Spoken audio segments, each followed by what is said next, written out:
Ready, Mr. Chairman? Hey. Great. Time this Water Resource and Environment Subcommittee will come to order. I'd like to welcome everybody to our first subcommittee hearing of this new Congress. Today we have esteemed panelists, and I'm going to turn over a second to my ranking member to introduce one of the panelists. We'll introduce them. We'll go back to opening statement just to recognize her here.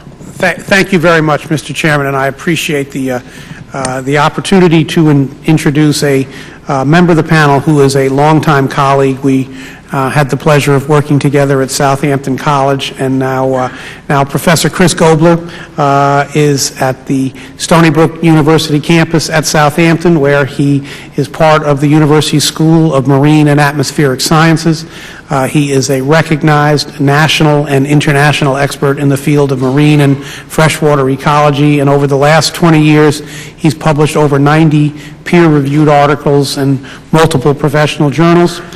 He is intimately involved in the Shinnecock Bay Restoration Project, which is a project that has enormous regional significance, and he is recognized as a national expert on how coastal physical and biological systems respond to storm and development impacts. So, Chris, it's a pleasure to welcome you to Washington, and I should tell the whole room here that if there is a better teacher alive, I'd like to meet him or her. Chris, welcome to the committee, and thank you. Thank you, Representative. Also on our panel today, we have the Honorable Harry Simmons. He's the mayor of Caswell Beach, North Carolina. He's also president of the American Shore and Beach Preservation Association. Also, Mr. Warren Williams, who's the general manager of Riverside County Flood Control and Water Conservation District.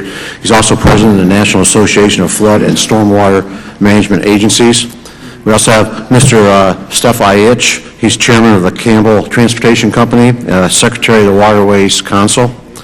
Also, Mr. Adolph Ojard. He's the executive director of the Duluth Seaway Port Authority. He's also chairman of the U.S. Legislative Policy Council, the American Association of Port Authorities, and also Ms. Amy Larson, who's president of the National Waterways Conference. And at this time, I'm going to turn it over. I'm really pleased that our chairman of the full committee, Transportation and Infrastructure, Chairman Schuster, is here. He's taken a real interest in the importance of WRDA and the waterways, the maritime transportation system, and the challenges we have. So I'm going to turn it over to Mr. Schuster for an opening statement. Thank you, Mr. Chairman, and thanks for all your hard work over the past couple of months, holding a number of listening sessions, and we had a roundtable with the Ranking Member Bishop and Ranking Member Rahal.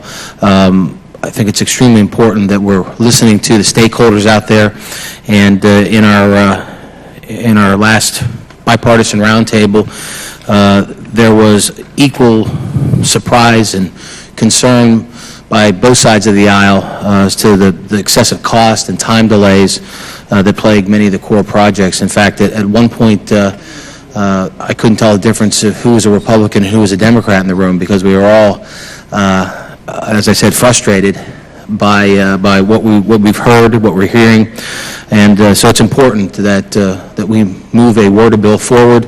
But we're going to move it forward in a fashion where we've listened to folks, we've reached across the aisle. We want to do this in a bipartisan way, because I think, as I said in that last roundtable we had, there's concern on both sides of the aisle to making sure we streamline the process to move these projects forward. And again, the excessive studies and time delays are just they need to stop. WRDA does matter, and again, it's a bill that when I say WRDA, I always need to follow with the Water Resources and Development Act. To many of my colleagues who were not here, in fact, about 46% of the members of the House today were not here in 2007, so they're not familiar with the WRDA bill.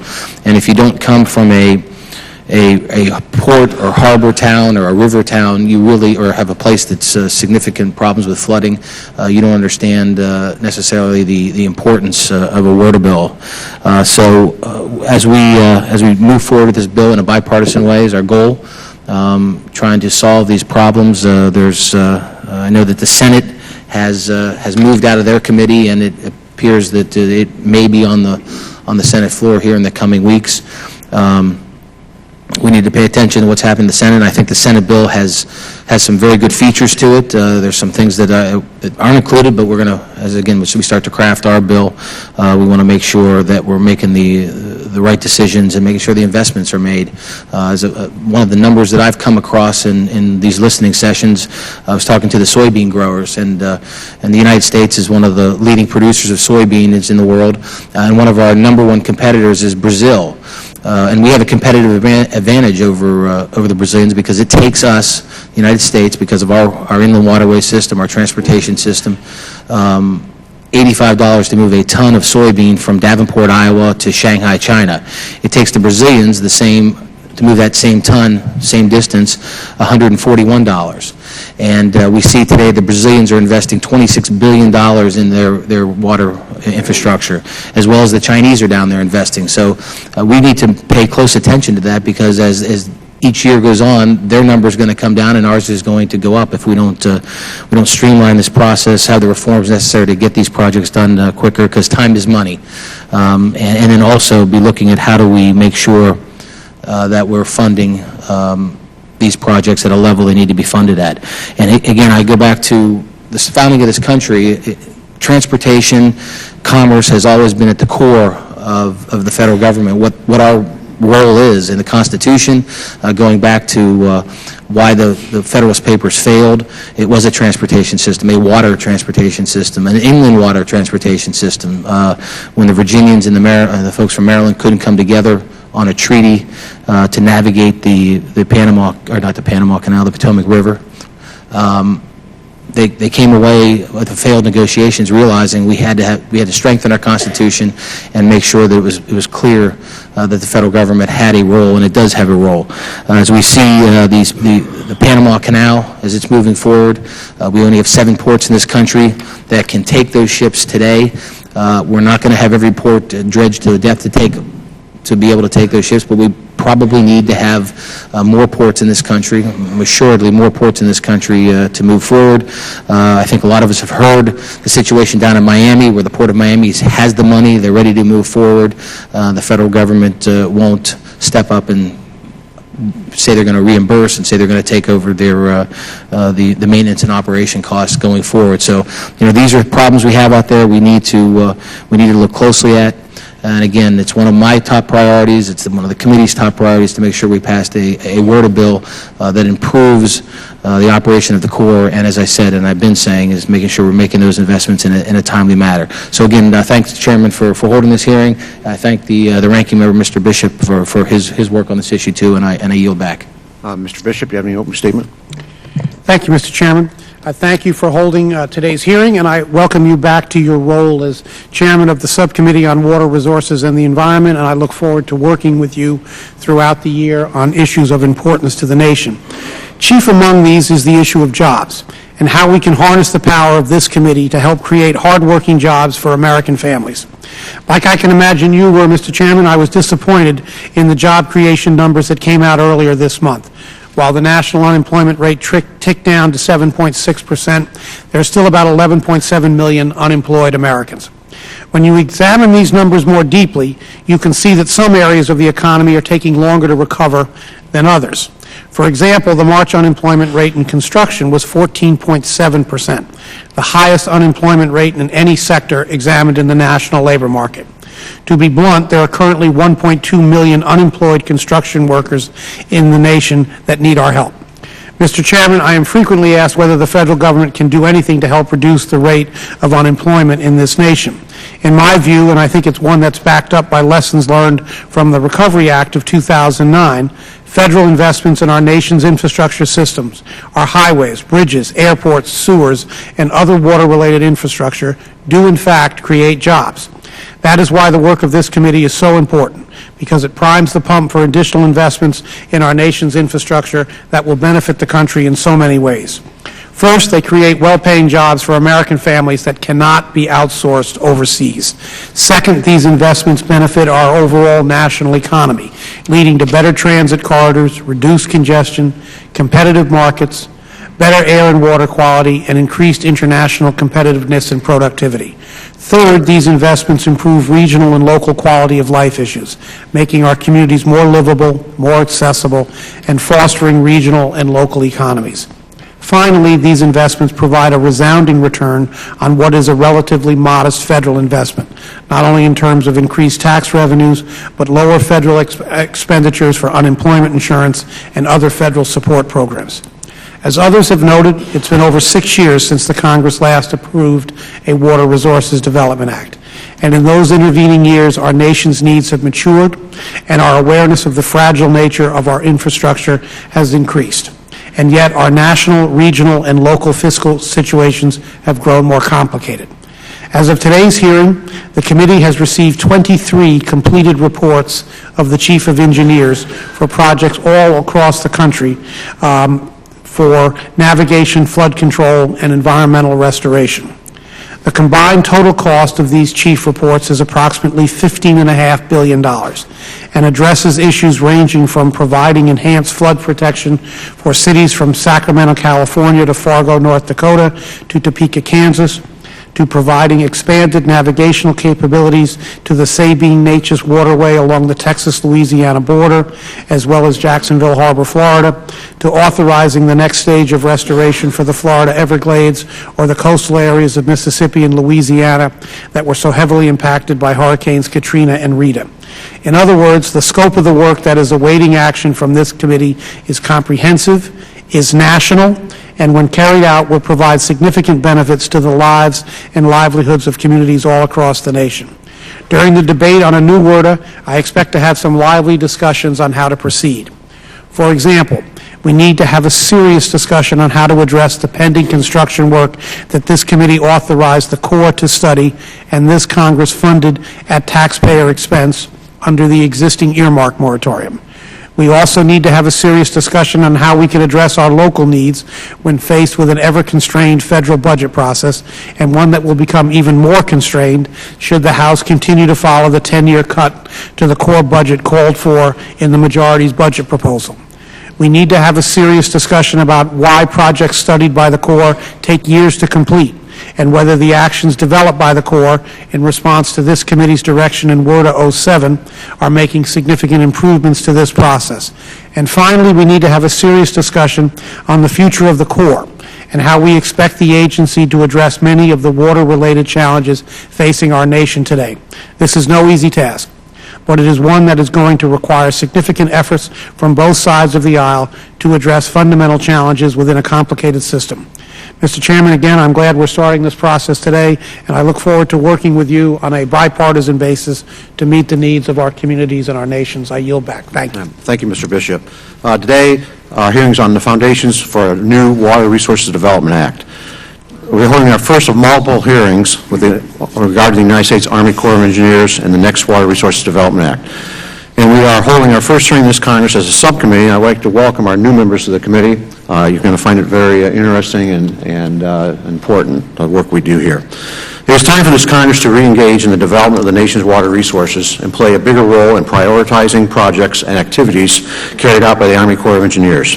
Congress cannot continue to abdicate its constitutional responsibility in determining what projects should go forward and should reassert itself in the face of an administration that creates a one-size-fits-all policy with little or no transparency. Over the last few weeks, we've held a number of educational forums and roundtables of the Corps of Engineers program. One of the themes that has emerged is the concern of industry stakeholders and non-federal project sponsors, typically counties or cities, regarding the time it takes the agency to actually reach a decision. And what used to take the Corps 3 to 5 years to study, it has now become the norm for the Corps to take 10, 12, or even 15 years to produce a study. This is unacceptable. And it's no wonder it's taking so much time, since the Corps has to review in detail many different alternatives.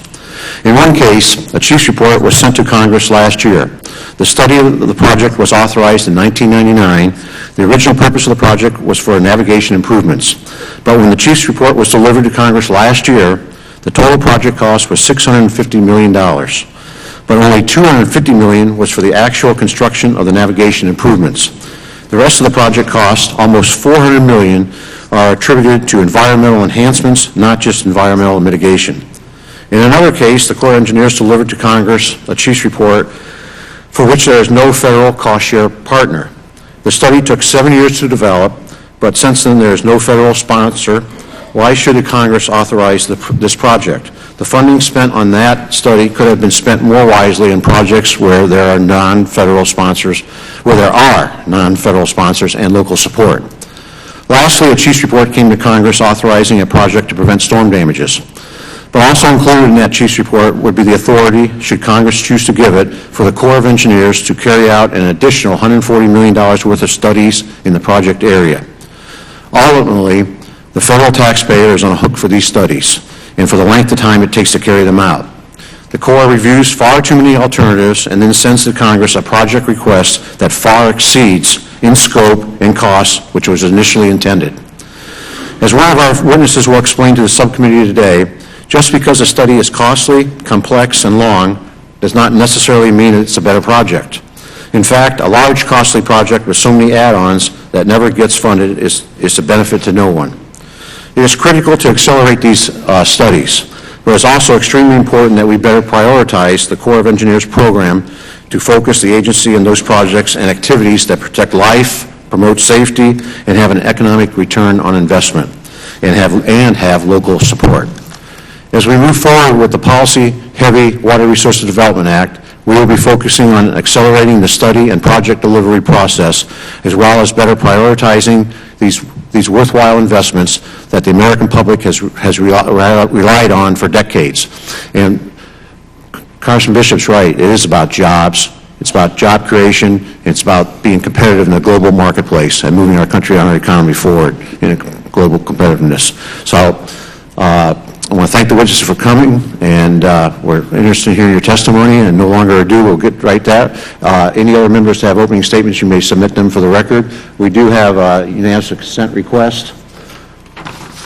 I ask unanimous consent that the record of today's hearing be left open until such time as witnesses have provided answers to any questions that may be submitted in writing for an additional comments or materials offered by individuals or groups may be included in the record of today's hearing. All in favor? No objections that you see? We're good to go on the unanimous consent. Okay, we'll start here. The Honorable Simmons, your opening statement, and then we'll go through all the opening statements, and we'll go back do Q&A at the end of the statements. So welcome. There might be some questions. You think there might be some questions? Chairman Gibbs, Ranking Member Bishop, members of the subcommittee, my name is Harry Simmons. I'm president of the American Shore and Beach Preservation Association, which has advocated for a healthy coastline since 1926. Thank you for the opportunity to appear before the subcommittee today to discuss the upcoming Water Resources Development Act. ASBPA is comprised of coastal counties, cities, and towns throughout the nation, as well as a large contingent of coastal engineers, researchers, scientists, and regulators. Together, we advocate for policies that benefit the communities and resources of coastal America. We are especially interested in policies that provide resiliency, sustainability, and efficiency in the common sense management of our coasts. America's coastlines are a valuable natural resource. Travel and tourism is one of the largest industries in this country, with beaches contributing roughly $225 billion annually in business and tax revenue to the national economy, including bringing more and more overseas visitors and their dollars to our country.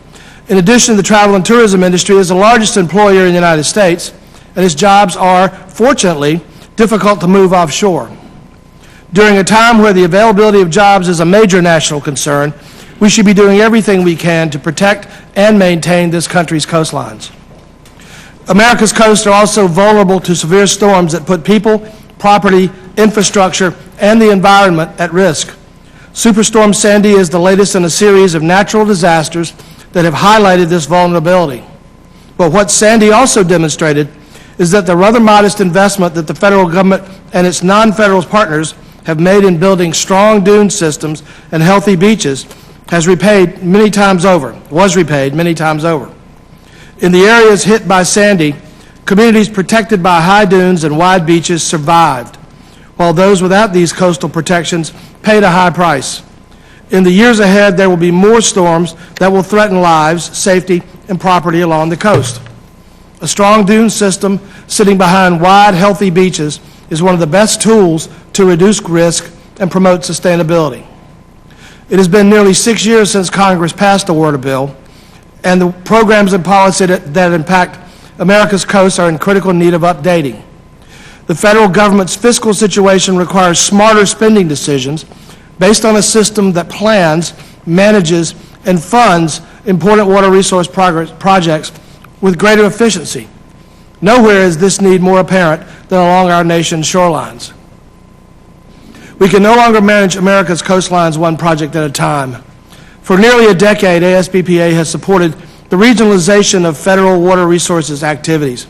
It is time for a multi-agency, collaborative system to plan, construct, and manage water resources projects that includes federal, state, and local governments.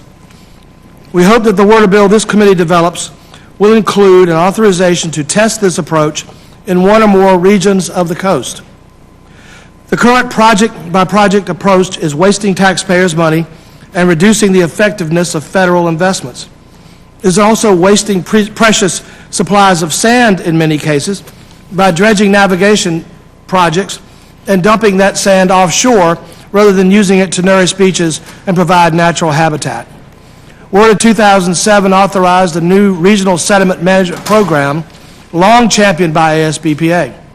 Unfortunately, the language of that provision enabled Corps headquarters to implement guidance that has almost nullified the effect of the WRDA provision. ASBPA would like to work with this committee to correct these defects. Another important initiative to assure that coastal sustainability and resiliency are attained is to create a procedure to enable the evaluation and authorization of coastal protection projects whose 50-year period for federal fiscal participation is coming to a close. The Corps currently lacks a statutorily authorized process to determine whether or not it is feasible to reauthorize federal participation. Without a straightforward procedure to evaluate whether there is a continued federal interest in financially supporting an expiring coastal storm damage reduction project, there is no way local governments can afford to provide the same level of protection. In closing, Chairman Gibbs, Ranking Member Bishop, and members of the subcommittee, thank you for allowing me to appear before you today. There are other issues in our written comments which you can ask us about if you wish. ASBPA is more than happy to offer you and your staffs the assistance of our members, including world-renowned coastal scientists, engineers, and managers, as well as state and local government officials and other community leaders. Thank you. Thank you, Mayor. Mr. Williams, welcome. The floor is yours. Thank you. Mr. Chairman, members of the committee, my name is Dusty Williams. I'm president of NASMA, the National Association of Flood and Stormwater Management Agencies. I am pleased to appear before you today to present this testimony addressing the proposals for the WRDA Act of 2013. On behalf of our membership, we thank you for your leadership and efforts to move WRDA forward this year. NASMA appreciates the difficulty of drafting this much-needed bill in the light of serious economic issues facing the nation and the constraints of earmark limitations. We thank you for taking on this challenge and offer to work with you to address these critical issues. NASMA is a public agency-driven organization with a focus on effective flood and stormwater management in urban areas. For 35 years, NASMA's mission has been to advocate public policy and encourage technologies in watershed management that focus on flood protection, stormwater, and floodplain management. The organization is keenly aware that flood damage reduction activities and projects are a wise and necessary investment that reduce the loss of life and ensure the safety of our citizens, thereby reducing recurring requests for federal disaster assistance. And while our formal written testimony discusses more than a dozen recommendations for WRDA 2013, I would like to spend just a few minutes highlighting a handful of our more significant proposals. First, enactment of WRDA itself. The reauthorization of WRDA is critical. In the wake of the enormous devastation and suffering caused by Sandy, moving our nation's flood risk management initiatives forward is more important than ever. Local, regional, and state agencies depend on WRDA's reauthorization. Excluding Corps of Engineers water resource projects from the definition of earmarks. Federal funds used to reduce the loss of life and property damages from floods are an investment in improving the resiliency of a community and the nation. The Corps of Engineers process and associated legislative requirements for identifying, vetting, and funding potential projects is an example of a transparent and public process which does not belong in the earmark category. Enact a National Levee Safety Program. As a member of the National Committee on Levee Safety, I am pleased that the NASMA membership approved a resolution in support of the National Levee Safety Program. NASMA's resolution notes that the nation lacks a complete understanding of levee location, ownership, and condition, and that federal funding participation is required for the rehabilitation and repair of levees, many of which were constructed in partnership with the Corps. NASMA urges Congress to move forward with a voluntary and incentive-based National Levee Safety Program that includes qualified states and local and regional flood control agencies, and that also establishes a National Levee Rehabilitation, Improvement, and Flood Mitigation Fund. Develop and implement measures to more closely harmonize levee O&M activities with environmental requirements. This National Committee on Levee Safety recommendation is particularly important to NASMA members who are currently trying to maintain the integrity and strength of their existing levees so they provide the flood reduction capabilities expected by the public. NASMA urges Congress to clarify routine maintenance for damage reduction facilities and to improve the regulatory process for obtaining the necessary permits. Levee vegetation review. NASMA strongly supports the inclusion of language to direct the Assistant Secretary to conduct a comprehensive review of core policy guidelines regarding vegetation on levees. NASMA has raised concerns about the one-size-fits-all nature of this policy, which we are concerned is not supported by conclusive research. Non-federal project implementation pilot program. We also recommend the inclusion of a pilot program to evaluate the cost-effectiveness and efficiency of allowing non-federal interests to carry out flood risk management projects. NASMA is very supportive of this type of effort for the design and construction of projects that do not require a new start. Address crediting issues. NASMA supports including language to address concerns of non-federal partners relating to credit eligibility and its availability to sponsors for advanced construction of flood protection works. With the current economic strain faced by non-federal sponsors and their federal counterparts alike, the ability to address critical flood damage reduction and public safety needs by promoting earlier construction of these essential projects represents a sound investment of federal and local resources.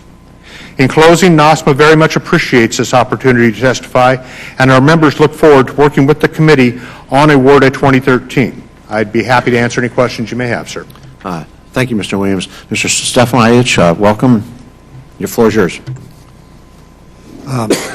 Thank you. Chairman Schuster, Chairman Gibbs, Ranking Member Bishop, and members of the subcommittee, thank you for the opportunity to testify before you today. As Chairman of Campbell Transportation Company, I am also on the Executive Committee of Waterways Council, the national public policy organization that advocates in support of a modern, well-maintained system of inland waterways and ports. Our diverse members include waterways carriers, shippers, agricultural interests, port authorities, trade unions, shipping associations, and waterways advocacy groups from all regions of the country. It has now been almost 6 years since the most recent Water Resource Development Act became law. Important water resource policy decisions are pending before this Congress, and none is more important in Waterways Council view than the need to redesign the way the U.S. Army Corps of Engineers manages the planning and construction of lock and dam modernization projects on the inland waterway system.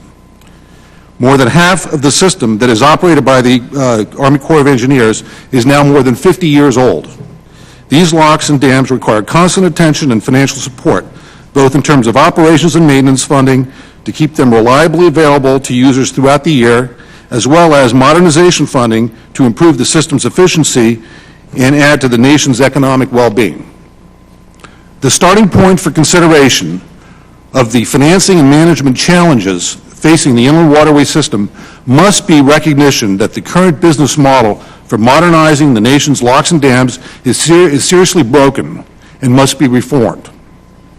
The Panamanians are able to build the new $5.25 billion locks for the Panama Canal on time and on budget. Conversely, as a nation, we in the United States seem to have lost the ability we once had to plan and construct individual inland waterways capital projects in a timely and cost-efficient fashion. My written statement goes into some detail on this point, but I'll just highlight one example here. the Olmsted Lock and Dam. Initial construction funding was provided by Congress in fiscal 1991 for this Ohio River Lock and Dam replacement project that had been authorized by Congress 3 years earlier in WRDA 88 at an estimated cost of $775 million.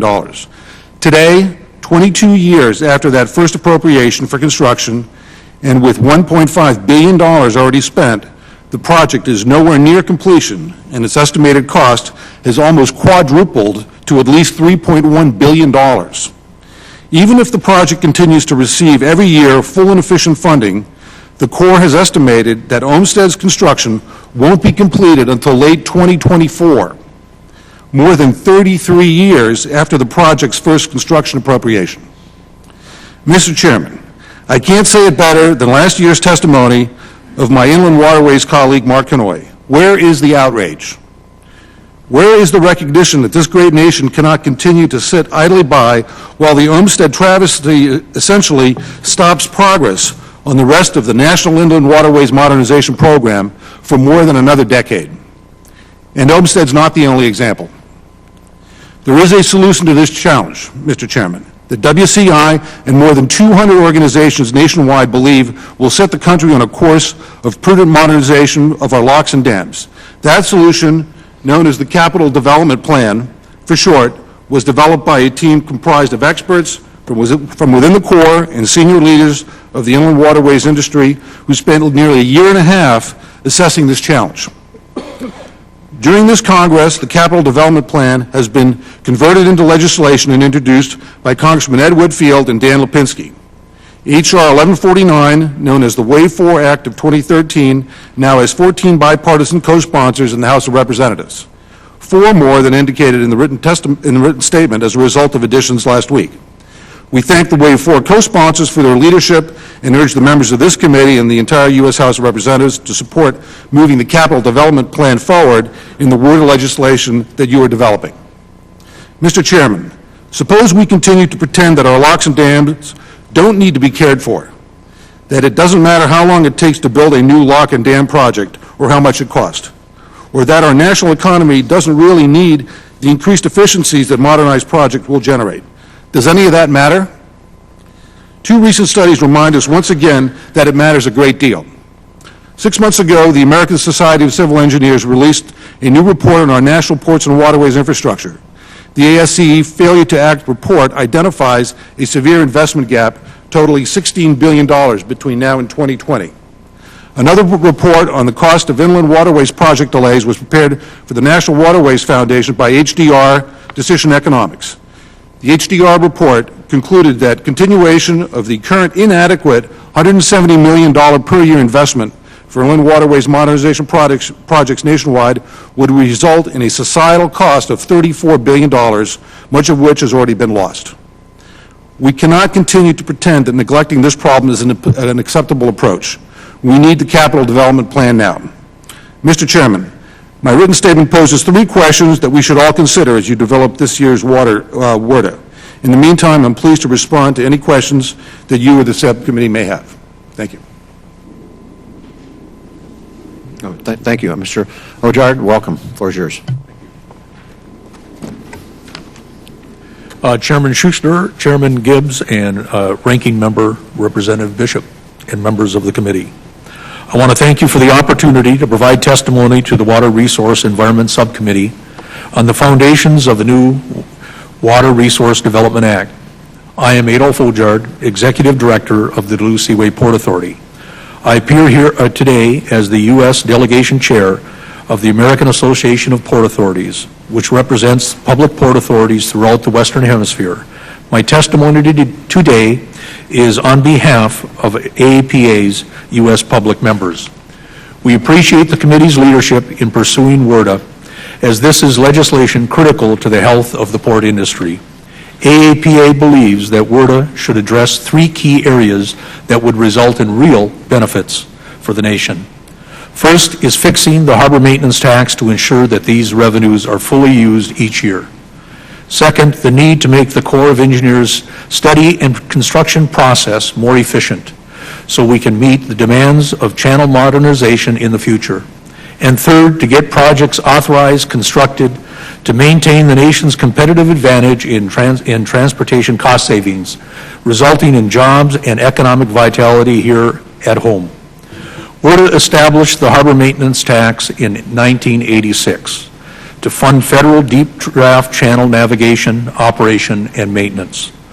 Through the early 1990s, the revenues were roughly equal to expenses, but there has been a growing imbalance between revenues and appropriations, with just over half of currently, over half currently being spent for its intended purposes. More than $1.6 billion in revenue was collected in fiscal 2012, and the surplus in Harbor Maintenance Trust Fund has grown to more than $7 billion. The low appropriations have resulted in an under-maintained system with channels that are not being maintained to their constructed depths and widths despite adequate taxes being collected, resulting in safety risks of groundings, cargo spills, as well as economic risks of light-loading ships, which increase transportation costs and impacts the competitiveness of the U.S. exports in the global marketplace and the cost of imported goods to the U.S. consumer and manufacturers. Ports and the federal government must maintain existing infrastructure while preparing for the reality of larger ships. U.S. public ports and their private sector partners are doing their part, investing more than $46 billion over the next 5 years. However, increasingly, we find that our federal partner is not upholding its part of the bargain in funding channel maintenance and improvement projects. As a result, this negatively impacts jobs, economic growth, and U.S. competitiveness. The American Society of Civil Engineers did a report entitled Failure to Act, and in that report concluded that aging infrastructure threatens more than 1 million U.S. jobs.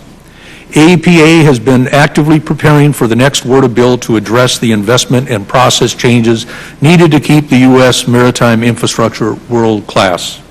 Those issues needing legislation have been identified by AEPA, and our recommendations are described in my formal testimony. AEPA recently convened a task force to develop a set of guiding principles in regard to the harbor maintenance tax and waterside port modernization. We urge the committee to consider these 6 principles when drafting legislation. First and foremost, AEPA advocates for the full use of HMT revenues. Number 2, funding from HMT revenues first should be used for historical intended purposes. Thirdly, AEPA is supportive of more equity to donor ports. U.S. tax policy should not disadvantage U.S. ports and maritime cargo. The U.S. must have a process to study efficiently and to construct deep draft projects. And lastly, the cost-sharing formula for maintenance and deepening should reflect the current cargo fleet. MAP 21 included a sense of Congress in an attempt to address Principle 1 above. But as we saw in last week's release, the President's budget, the administration did not follow the recommendation and did not include full use of HMT revenues. WRDA is the next avenue to resolve this problem and ensure full use permanently. WRDA is also an opportunity to speed up the planning and project development process to allow our nation to move quickly to address the needs of the future. AEPA has developed a specific list of policy and efficiency measures we believe need to be enacted to enhance the nation's international competitiveness, and these are included in my written statement. We commend the committee leadership for recognizing the nexus between water resource development and economic prosperity. Federal investment in port-related infrastructure are essential, effective utilization of limited resources, and paying dividends through increased trade and international competitiveness, sustainable job creation, and understanding that more than $200 billion annually in a local, state, and federal revenues are collected from these projects. We urge you to develop and pass a WRDA bill at the earliest possible time. Thank you. Thank you. Dr. Gobler, welcome. Thank you. Mr. Chairman, members of the subcommittee, my name is Christopher Gobler. I'm a professor within the School of Marine and Atmospheric Sciences at Stony Brook University in New York, where I am Director of Academic Programs on the Southampton campus and Director of the Shinnecock Bay Restoration Program. I've been actively involved in marine ecosystem research for more than 2 decades. I'm here today to provide perspective regarding aspects of the Water Resources Development Act that deal with ecosystem restoration. These are projects that seek to protect and enhance a critical national resource, our coastal bays, estuaries, and waterways. These regions support more than 69 million jobs, generate half of the nation's gross domestic product, protect almost $2 trillion in annual trade, and provide more than $200 billion annually in leisure and hospitality jobs. Unfortunately, during the past half-century, many of the nation's coastal zones have experienced depletion of fisheries and losses of key habitats that have, in turn, had severe negative consequences for coastal ecosystems and economies. In such regions, projects that restore coastal habitats and fisheries are needed to help estuaries remain healthy, functioning, and to build coastal economies. I will first address the issue of shoreline protection and flood damage reduction, specifically as it relates to Hurricane Sandy. The shorelines of New York and New Jersey were devastated by Hurricane Sandy, and many communities have been changed forever. One important lesson learned from the storm is the identification of the types of oceanfront environments that were most resilient to storm surge. In their natural state, barrier islands that are lined with well-vegetated dunes on their ocean sides and comprised of intact salt marshes on their bay sides provide protection against storm surge. As such, these barrier islands provide erosion protection from breaking ocean waves as well as protection from bay flooding. During Hurricane Sandy, oceanfront communities that constructed artificial or hardened structures, such as boardwalks, hotels, and other buildings, directly on the ocean without a natural dune marsh system experienced catastrophic losses. In contrast, communities with natural or augmented dune marsh systems fared well. For example, communities with natural and augmented dune marsh, communities on Long Island's South Shore that had the strongest and most intact dune marsh barrier island systems, specifically Shinnecock Bay, was the only bay not breached by the ocean storm and experienced only minor damage compared to other regions in New York and New Jersey. Closer to New York City, regions with dunes such as Point Lookout and Lido Beach fared significantly better during Sandy than the adjacent Long Beach community, which had no dunes and was devastated. While this was the Sandy experience, I emphasize today that 75% of the U.S. East and Gulf coasts are lined with barrier islands quite similar to the ones that I just described. Therefore, ecosystem restoration projects that seek to enhance, reestablish, and rebuild ocean dunes and salt marshes may be some of the best preventative and cost-effective measures to protect U.S. coastal communities, particularly in the face of storms and sea level rise that will only intensify with climate change this century. Next, I'll emphasize coastal ecosystem restoration projects that seek to enhance water quality and fisheries. During the past half-century, many coastal zones have suffered the dual assault of overfishing of key bivalve species and the overloading of nutrients emanating from urban centers and agriculture. These processes have led to the initiation of harmful algal blooms, the loss of key marine habitats, and diminished fisheries. Recognizing these trends, efforts have been made nationally to stem the flow of nutrients into coastal waters. In addition, ecosystem restoration projects are restocking bivalves and planting habitats such as seagrasses and salt marshes. As director of the Shinnecock Bay Ecosystem Restoration Project, my team is restocking and rebuilding shellfish populations. These populations will filter bay waters and in turn keep algal blooms in check. Concurrent efforts to rebuild seagrass communities will benefit shellfish populations as well as fish populations by providing key habitat. Ultimately, these efforts will be of economic benefit for fisheries as they rebound and for tourism as it improves. While such ecosystem restoration efforts have not traditionally been included within the Water Resources Development Act, I believe they warrant consideration in the future.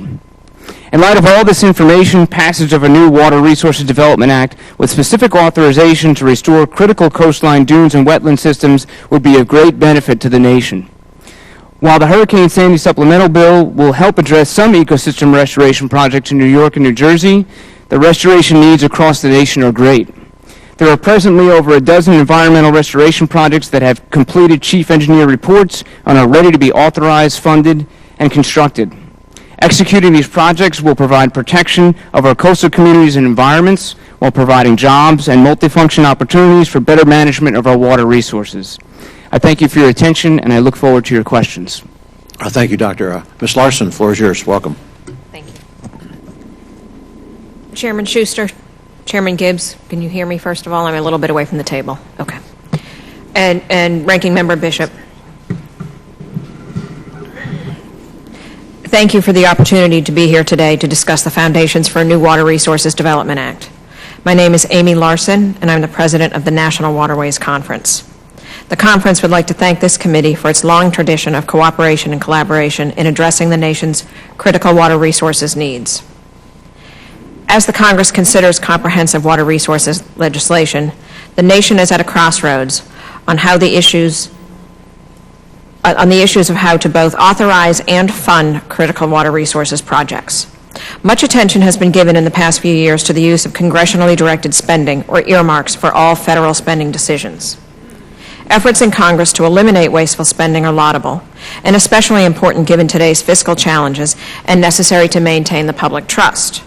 However, deferring all decisions to the executive branch, particularly as they relate to water resources projects, represents a fundamental change to the way this country has established its priorities. This self-imposed limit on project-specific directives and funding levels represents a fundamental abdication of Congress's constitutional role. Such action has resulted in the stoppage, interruption, and delay of critical projects. The administration's priorities, as reflected in the budget, have seldom been set through an open, deliberative process, as have those that have withstood the heavy scrutiny of the congressional committee system. Permanently adopting inward such a system would result in centralizing all water resources decision-making, excluding the input of both stakeholders and their elected officials from the process of establishing federal priorities. Such a system would undermine the very foundation and integrity of the nation's civil works program. As the Congress grapples with significant fiscal challenges, including how to avoid the earmark abuses of the past and ensure that such decisions are made with the benefit of full sunshine, we would respectfully suggest that this committee, by means of its open and deliberative process, and whose members have the benefit of first-hand knowledge of the importance of particular projects to their states, is the appropriate forum in which to make these major investment decisions. And we encourage the Congress to reconsider how this country invests in the nation's water resources infrastructure. You've just heard from my colleague at the Waterways Council about the importance of inland waterways and their role as the backbone of the nation's transportation system, ensuring domestic and international trade opportunities and low-cost, environmentally sound movement of goods. To that end, we generally support the proposed reforms to the project delivery process applicable to construction and major rehab of the nation's aging locks and dams, based upon the Capital Development Plan. Integral to the project delivery reforms is the need to ensure sufficient funding for these important projects. And as efforts continue to enact a long-term funding solution, it's important for the inland waterways to function as an integrated system. Efforts to prioritize funding and raise revenue must not disrupt the proper functioning of the system as a whole. Similarly, the nation's ports and harbors are critical components of our transportation infrastructure, and regular maintenance is required to ensure their efficient use. We strongly support legislation that would ensure that the revenues collected into the Harbor Maintenance Trust Fund are used for their intended purposes. Turning now to levee safety. We support the establishment of a comprehensive levee safety program, and as a starting point for discussion, refer to the draft recommendations made to Congress by the National Committee on Levee Safety. And a critical first step to the establishment of such a program is the one-time inventory and inspection of all known levees across the United States, including the non-federal program levees. This baseline information should be maintained in the expanded National Levee Database in order to determine the critical safety issues, the true cost of good levee stewardship, and the state of individual levees so that we can inform our priorities and provide data for much-needed decision-making. A levee safety program should, at its threshold, provide for clarification of federal and non-federal roles, recognizing the Corps of Engineers' project involvement is driven by national economic benefits, and state, regional, and local authorities maintain plenary responsibility for life safety, landside reduction measures, including evacuation, land use practices, building codes, and risk communication. A levee safety program must not impose top-down federal mandates, but instead recognize that states and Indian tribes are uniquely positioned to oversee, coordinate, and regulate local and regional levee systems. Turning to policy reforms in the few seconds remaining, WRDA provides numerous opportunities to reform and update various policies, accelerate planning and project delivery, and enhance the role of the non-federal sponsor.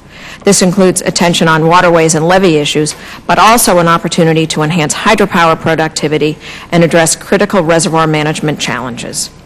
As described in my written testimony, the planning process is extraordinarily rigorous and thorough, but it has become overly burdensome, resulting in it becoming impractical. And I see that my time is up. I go into much more detail on reforms to the planning process in my written testimony, and I'm happy to answer questions for that. Thank you. Okay, thank you. I'll yield myself time to start the first questions off. And to Mr. Ojard, you talked about the Harbor Maintenance Trust Fund. In the President's budget that he submitted to Congress here just last week, the President's talked about the need to increase exports, which I totally agree with, grow our economy. May not know this, but it's been estimated by the administration that we'll collect over $1.8 billion in the Harbor Maintenance Trust Fund this year, but he's only requesting $834 million for operation and maintenance of these navigation channels, leaving an estimated balance of almost $9 billion at the end of fiscal year 2014. As we all know, an inch of depth per ship, I've heard the numbers, and you might be able to tell us the numbers again, but, it seems like there's a disconnect of what the reality is, what the administration says that we need to do, but why aren't we appropriating more money of that $1.8 billion? I wish I could get into the President's mind and give you a direct answer, but the fact of the matter is the maritime industry does support thousands and thousands of jobs, and your comment about an inch of draft and in Panamax-sized ships, that's 270 tons of cargo. And that's significant, both on all of our ports and all of our coastal waterways. Draft equals efficiency, and the efficiency of our channels and the depth and width improves safety. It lowers costs of transportation. It makes our goods more economical as we move them to export markets overseas. I firmly believe that the investment in infrastructure for channels, for harbors, has a huge multiple impact on our nation, our nation's economy, and the backlog that we currently see is only growing. And I would hope that your committee can deal with that issue in the full use spending as we move forward in the development of the WRDA Act. Thank you. I want to move on to on the flood control. Mr. Williams, everybody's mentioned Hurricane Sandy and the relief aid. One of the issues we've had, and we're working to do a lot of policy reforms because I'm just really outraged at the years it takes to get these projects done. We all are, and the costs that are incurred. My understanding on the emergency supplemental for Hurricane Sandy relief, a lot of the studies, a lot of things were authorized without studies. Can you give us an update of how things are progressing and what the impact is by not doing some of the studies, or what's happened in that area of in the flood control on the East Coast? No, sir. Not specifically the East Coast. I'm afraid I'd just be guessing. I can talk about it nationally, but I think that's typical of what's happening on the East Coast. Levees specifically, we've talked about the need for funding up those up front. It's really a matter of pay me now or pay me later. And this country has been in a reactionary environment for a long time. And I think we're finding out that it's not just pay me now or pay me later, but it's pay me now or pay me a lot more later. And I think investment is in the core projects through Water Resources Development Act is a wise investment. It does save money in the end. I think that's true with Sandy. I think it's true with Katrina. I think it's true with Mr. Simmons, do you have any, since you represent the, your associations, have any observations of what's happened on Hurricane Sandy relief without all the studies? Or Well, clearly they're moving a lot faster on Hurricane Sandy relief than they have been able to move on other projects. And the reason I'm not entirely clear on, because it should seem that one could move just about as quickly on any project as they're moving on those. Much of the Hurricane Sandy work is rebuilding things that have been studied and approved in the past, so those we certainly understand how they can move more quickly. But there are some areas that are getting help that weren't studied before, and I think those of us like my community that's 14 years into a study are wondering how in the world that can happen. Okay, just kind of on that tangent, Dr. Gobler, what can Congress do in these water resource development projects without triggering multiple lawsuits? You know, it seems like a lot of the delays are because of litigation, you know, and it halts job creation. Do you have any recommendations of what we could do to maybe stop some of this litigation or prevent it from happening? I don't have specific insight on litigation, but just following up on what was just discussed, I will just briefly say that I do know the New York Division of the Army Corps carefully looks at the entire ecosystem there and has had projects that maybe hadn't been advanced to chief engineer reports, but has been considering, in the event of a storm like this, what could be done. And so some of what's being done hasn't gone through the full process, but are things they've considered, and they're measures that they're considering in a holistic fashion that they believe will be both repairing what's already been done, but also preventing future losses on the coastlines. So you're kind of, you think that there's been appropriate studies done previously to some of this, or yes, projects? Because, I mean, this is, you know, the Division of the Army Corps of Engineers is specifically located in New York. They know the coastline of, say, for example, the South Shore of Long Island very, very well. They have people there who have been working on it for decades. They know the particular ecosystems, and they specifically had projects that they had already planned out. So, you know, they hadn't gone through the whole, obviously, to get a full engineer's report, but because, you know, that particular division knows that coastline well, they have a good sense of what's going to be needed to enhance and protect shorelines. So we had a little common sense going on here, maybe. Perhaps so. Yeah. Okay. Perhaps a decade is not needed to plan all these things out. You know. That's my point. Thank you, and I'll yield to Mr. Bishop. Thank you, Mr. Chairman. I thank the panel for your testimony. It's very helpful. I want to just talk for a minute about the Harbor Maintenance Trust Fund and its linkage to the Inland Waterways Trust Fund, and in fact to its linkage to the larger problem that we have of we have, or at least allocating insufficient resources to deal with our needs. Every one of you has made the case that we need to invest more, whether it's shoreline protection, ecosystem restoration, habitat restoration, inland waterways, locks and dams, harbor maintenance. You've all made the case. You're all right. We do. But the Harbor Maintenance Trust Fund is an example of the problem that we have. It was established in 1986. No president has ever requested that Congress spend the full amount of the annual proceeds. It's why we have an accumulated balance in the trust fund.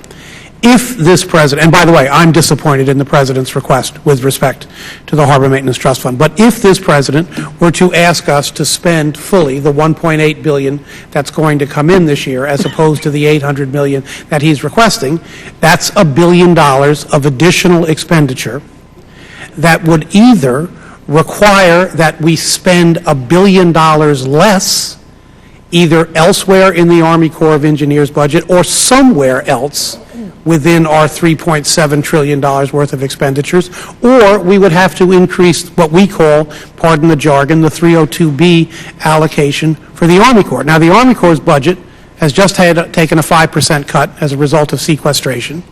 I believe the President's request for Army Corps expenditures is a reduction of 4.3%. Is that right? So, sure, let's spend the Harbor Maintenance Trust Fund. I think every person on this committee would agree we should. What will we not spend? And so I know there's a proposal from the Inland Waterways users to take Olmsted offline, right? Take Olmsted out of the trust fund and put it onto general fund budget. Okay, so that's $80 billion. $80 million. $80 million. And we'll spend $1 billion more on harbor maintenance issues. What's left for shoreline preservation if it all comes out of the hide of the Army Corps? So we can push around numbers, but all we're doing is pushing around a problem unless we make the very hard decision to say that, yes, we all agree we need to do these things, but it's going to cost us money to do them. Because I'm willing to bet, Mr. Simmons, you're not going to say, you know what, fine, spend it all on dredging harbors, we'll let the beaches take care of themselves, right? Probably not? If you put a lot of that sand on beaches, we might be able to talk about it. There you go. But you see the point I'm making. And so one of the things that we're going to have to grapple with as we do WRDA is what is the appropriate level of investment that we as a Congress believe is required to protect our beaches, to see to it that our inland highway system functions at the highest possible level, to see to it that our ports are Panamex ready, and so on. That's a challenge.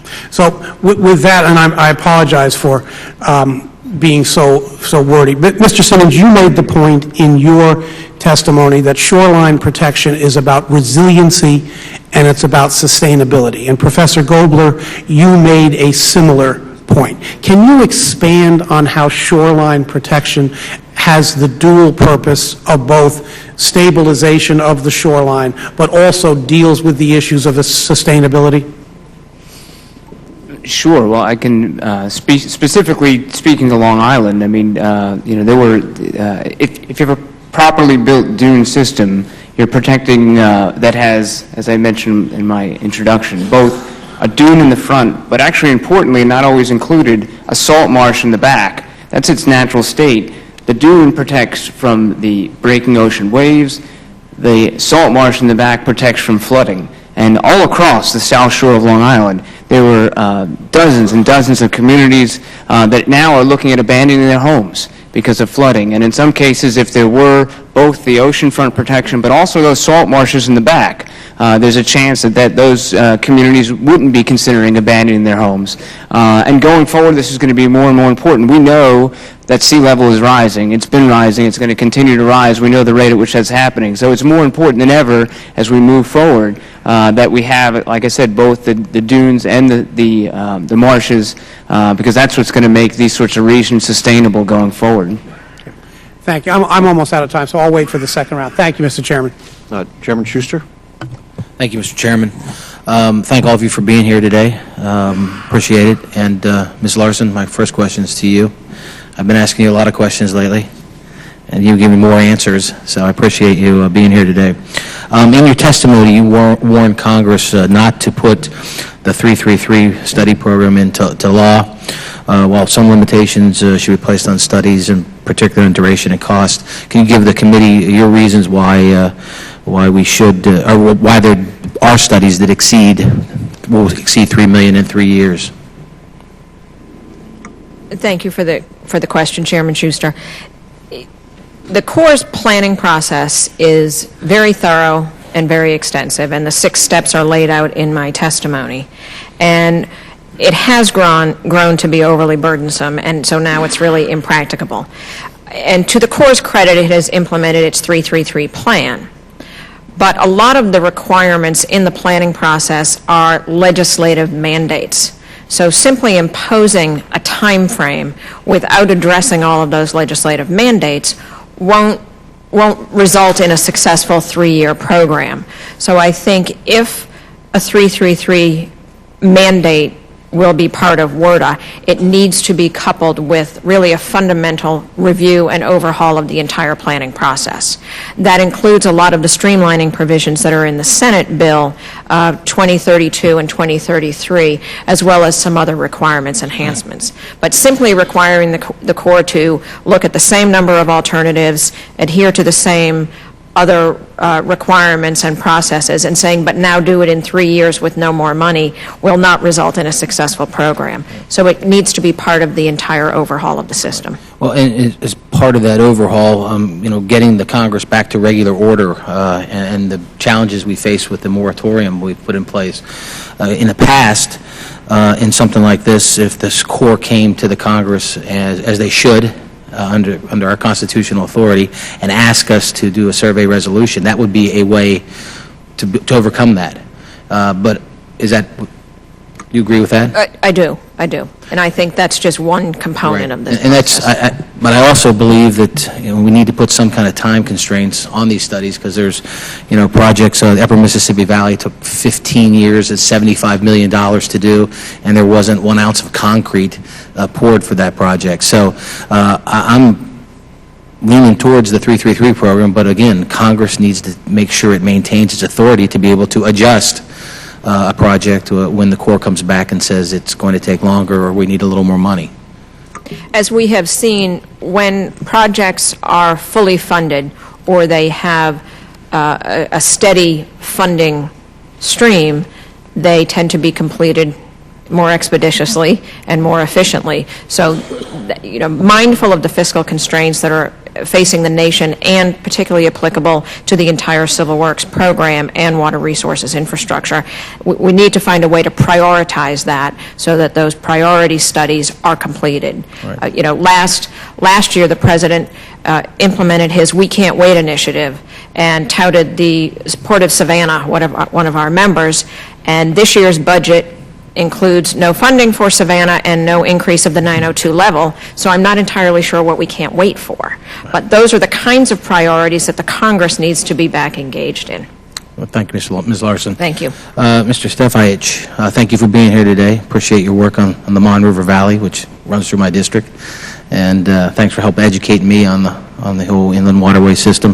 The President has proposed in his FY 2014 budget language to charge vessels a fee for using the inland waterway system, and I know that you folks support raising the diesel fuel user fee from 20 cents a gallon to 26 cents a gallon. Can you tell us what's the difference and why you oppose the vessel fee versus why you support raising that user fee from 20 to 26 cents?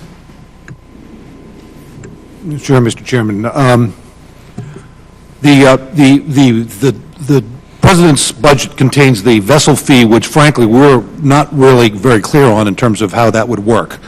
In terms of the increase in our user fee, which is a diesel fee on the number of gallons that we burn throughout the system, is a much more equitable way of allocating the burden of this extra cost to the full waterways and the users of the waterways. We view this as a system and not as a regional. Obviously, in the upper ends of the river, like in the Pittsburgh area, we have a lot more locks and dams due to the geography, and so that is the way we would propose to see this happen. And is it more transparent using a pay at the pump than it is using a fee? It sounds like you're not sure how we... Once again, we don't know what the fee really is. If it's a lockage fee, then obviously we're disadvantaged in the Pittsburgh area. There is currently a mechanism in place to collect the current 20 cents a gallon, which all the users have been using for a number of years. And if the Chairman will indulge me for just 20 more seconds, is it difficult to pass on that 20 cents because you're shipping a lot of commodities? Is it difficult to pass that on to the end user instead it stays back home with the shipper? Well, we depending on the commercial contracts with our customers, most of us, I believe, have, at least speaking for our company, we have clauses that will permit us to pass through that type of a fee to our customers, which would be the big utilities, the steel companies, and those, and so forth. So the issue is, will we be competitive as a mode of transportation? At what point do we start losing cargo and losing volume to alternative modes? Because sometimes we'll lose a contract over a few pennies a ton. Right. Well, thank you very much. Thank you. Ms. Edwards. Thank you, Mr. Chairman, and thank you to our witnesses. I just have a couple of questions. I do feel like, when the conversation shifts to what we did with Hurricane Sandy and Hurricane Katrina, we have to be really careful about that, because in all instances, I think with Hurricane Katrina, we waived match requirements and other things in order to expedite the movement on those projects. And similarly with Hurricane Sandy, there were some waivers for the new activity, even though the match was still required for the local projects, but still that money was, front-loaded, and that is not the case for the overwhelming majority of the projects that the Corps has in place and that are needed in our water systems.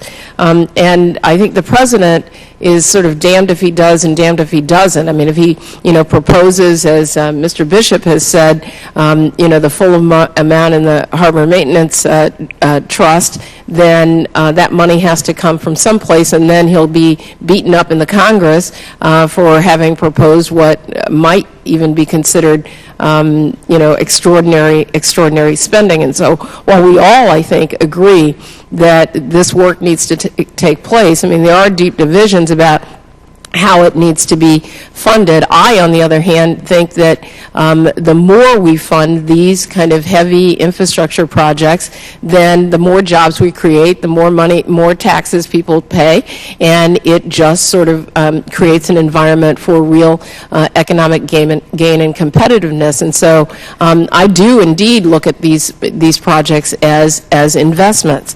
Nonetheless, we're here in a bind facing 5% cut in a sequester, lower budget, but still with the expectation that we get a lot of work done. I'm a little bit curious about a couple of things, and looking at costs. Dr. Gobler, you testified that and highlighted the fact in your testimony that there are areas where there was significant natural barriers that actually provided the kind of protection to the coastline that weren't found in areas that were overdeveloped and overprotected. And I wonder if you have some ideas about how the Corps spends its resources on projects that could involve natural protection versus the concrete and cement that we're so familiar with, and whether there needs to be a shift in balance as we're thinking about how we deal with these rising sea levels. Yeah, I mean, that was one of the overwhelming lessons learned, is that the regions that had an ocean front with a natural dune and not a hardened structure are the ones that did the best. And I think that at least in New York, the Regional Office of the Corps of Engineers recognizes that, and as they seek to rebuild from Sandy, wherever possible, they're seeking to lead with that approach. And I think that's been the lesson learned through the decades, that hardened structures on the shorefront that are put in, even if they help the region directly in front of, say, the ocean where they're protecting someone downstream, will be negatively impacted by something like that. So, and they are lower cost, isn't that correct, to do sort of natural protection versus the hardened shoreline? That's right. And just as a quick parallel, if you go over to Holland, for example, they build up tremendous dunes. There's a country where most of the country is actually underwater, so they know all about dealing with sea level rise. And one of the best ways they deal with that is to just build tremendous dunes. People don't get necessarily to see that oceanfront view that they want, but they have the protection, and I think that's a lesson that we should take to heart, and I think needs to be seriously considered going forward. Thank you. And Ms. Larson, in your testimony, you pointed out the fact that we no longer have the ability as members of Congress to do earmarks or congressionally directed projects, and and that it has been a more complicated process because of that. And so I wonder if you have some ideas about ways in which we might restore the ability of Congress to have an impact on making some decisions about projects, but at the same time protect against the kind of abuses, even though I don't think that they were substantial abuses when you consider the number of projects, but still protect against the abuses to protect taxpayers. Thank you for the question. I think it's important to note as we start out that the focus on earmarks up to now has been on funding for already authorized projects. But what AWRDA contemplates is applying that requirement permanently in law to all project decisions, including whether to start a feasibility study. And I think those decisions are best made at the local level. Those projects start, whether it's the town council or the local governing board, to address a particular problem. And it's critical that the local stakeholders maintain that voice. So mindful of not wanting to go back to old abuses to the extent that they were, I think this committee had done a very good job of requiring transparency and openness. So that process, I think, can be tweaked to make it more open and more sunshine, even though I think it was pretty good anyway. But I also think that there can be an opportunity for states, local communities, local governing boards, maybe their levy boards or water supply districts, to have the opportunity to come to Congress and make their decisions known as well, because they're being lost here in this transition. If they have to go only through OMB, I fear, and as I've heard from many of our members, their voices are not being heard. So they need to have that openness as well. Yep, thank you. Mr. Hanna? He just stepped out? Okay, who's next on this? Mr. Ribble? Thank you, Mr. Chairman. I appreciate the entire panel being here. This has been really helpful for me. I do have some concerns about, and I'm relatively new to this job. I've only been here 2 years, and one of the things that concerns me is the amount of time it takes for the federal government to get almost anything done. And I know it's kind of in vogue to bash the government for the work they do, but there's some things that they do really well and other things not so well. But one of the things I'm concerned about is how long it takes to do infrastructure projects. We addressed some of that in MAP 21 last year in the highway bill, and I was wondering, Mr. Stephaich, if I could ask you a question. Why is it that Panama will likely take less than a decade from conception to completion on the canal expansion project, well, in some instances, it takes the United States nearly twice as long just to complete a study to determine the feasibility of carrying out a project?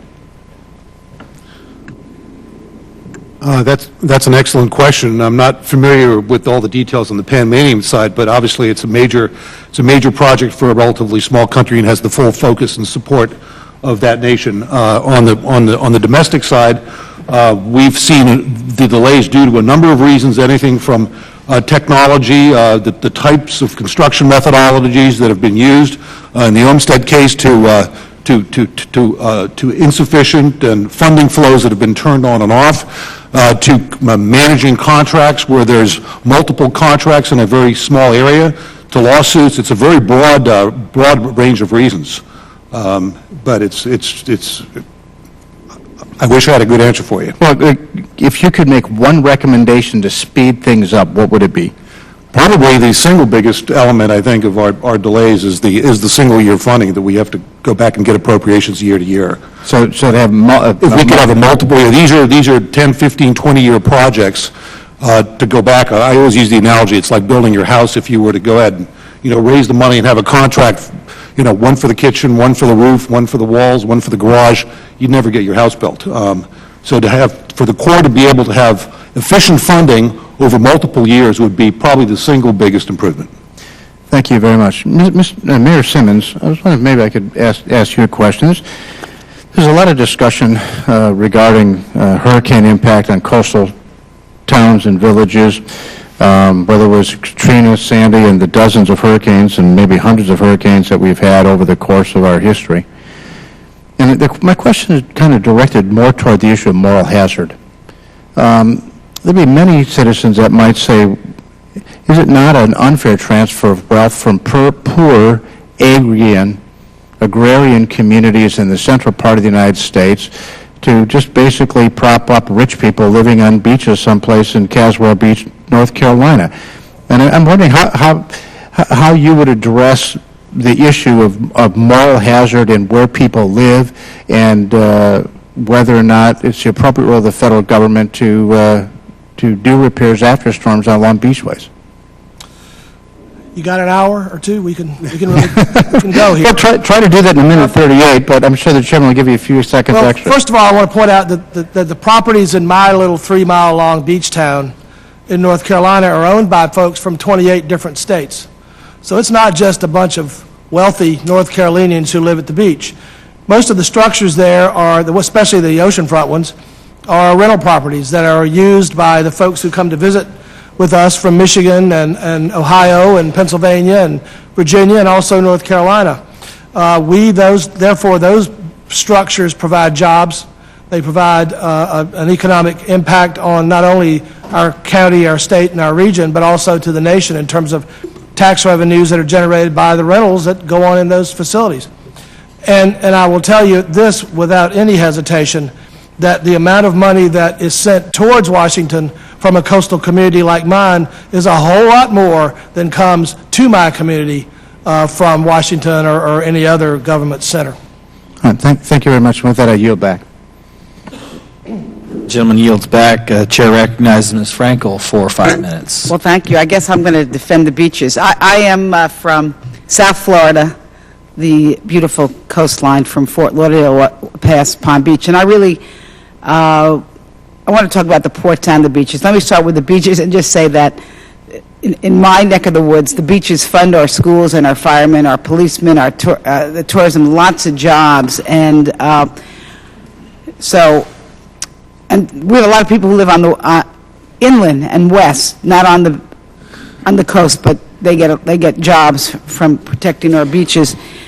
Mayor Simmons, you mentioned a concept of a regional approach to taking care of the coastline. And I'm specifically interested in that, especially with the beaches, and I wanted to understand what your concept is.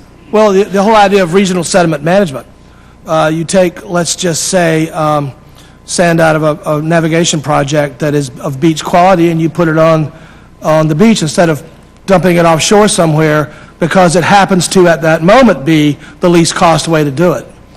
If the town that needs the sand then has to go back out to the ocean and get that sand and bring it back to the beach, that's an additional cost that's not considered in most cases when you're talking about a navigation project. The Corps of Engineers, or actually WARDA 2007, created a mechanism for doing this sort of thing, but the Corps rules have made it somewhat difficult to really use. First of all, because they must be tied to a federal navigation project. You can't bring in additional sand that may be nearby to enhance what happens when you're able to put that navigation sand on a beach. The total dollar limits are so low as to almost be useless. And the real big problem is that the system is hamstrung by the requirement that the Corps use the least cost method, and not counting that loss of the value of the sand itself in that cost. So I think there's room for this committee to make some changes to the WARDA action that was taken in 07 to fix that, if you're willing to do so, and we're certainly more than happy to help get into the weeds on it if you'd like to do that. So you have language to suggest for us to do that? I don't know if I have it today, but I can find it for you pretty quick. Okay. And just related, Mr. Ojard, this is for Dr. Gobler, and thank you everybody for your testimony today. I have a question for you, and maybe Mayor Simmons may want to, have a comment on this. But what we're finding with our trying to do beach restoration is there's so many, and I want to say this diplomatically, because I consider myself an environmentalist, but there are so many environmental hoops and so many different agencies, and basically it's come down to people versus turtles in southeast Florida. I don't mean to be facetious about that, but I wanted to ask you, do you feel, is there enough known, or is there enough research being done so that we can restore our beaches and keep them sustainable, and also, take care of the ecosystem? Well, as a scientist, I'd say we could always do more research. But I think in that certainly conservation of aquatic life needs to move forward with conservation of aquatic ecosystems like beaches and dunes. And I'll be honest, I'm not thoroughly familiar with the plight of the turtles in South Florida. But certainly, I think we can all see the value in certain cases of preserving habitat whenever possible, while also preserving our beaches. But I can't imagine that there may be onerous regulation in order to do that. Well, one of the biggest positive habitats for a turtle is the beach, and if the beach is not there, if the beach is not wide, if the beach is not sandy, where's Mama Turtle going to lay that nest? She's gonna lay it somewhere where the waves are going to wash it away the next morning, next high tide, or she's going to end up in a parking lot or down on the road somewhere. I've actually seen a turtle put a nest in a gravel parking lot. They're pretty resilient creatures, but to suggest anything other than that a beach is a good habitat for a turtle and it ought to be restored if for no other reason, to take care of the turtles, to take care of the endangered sea beach amaranth. I mean, there are all kinds of reasons, other than the fact that, you know, these beaches generate billions of dollars for the American economy and a lot of jobs. I could go on and on. Gentlelady's time's expired. The gentleman from Kentucky is recognized for 5 minutes. Mayor Simmons, I appreciate Caswell Beach, where you're from. You left Kentucky off the list of people who like to visit there. Definitely come, yes, sir. We see a lot of you. I've been to your beach. It's a wonderful area. And to Mr. Ribble's point, I think maybe he's just perhaps suggesting that maybe we could leave more of your money at Caswell Beach instead of bringing it to Washington, D.C. But to talk about something that clearly has a federal nexus here, the waterways, the inland waterways, there are 280 miles of the Ohio River in my district and 3 locks and dams. And not to be parochial about this, because that waterway serves at least a dozen other states and serves as an economic engine. But we're the ones who see the waterways and see the locks and dams and are acutely aware of the economic impact when, for instance, the primary locks fail and the boats have to lock through a smaller lock, for instance. Mr. Stephaich and Ms. Larson, could you speak to the economic impact or consequences if we don't update the 1950s locks and dams that we have both on all of our rivers? What are some specific consequences that could occur if we fail to address the needs of those locks and dams? Mr. Stephaich. Thank you, Mr. Massey. When we talk about our nightmare scenarios, what we call a catastrophic failure, one of these facilities is probably the worst scenario, and depending on the nature of that catastrophic failure, it could take anywhere from months to potentially years to fix.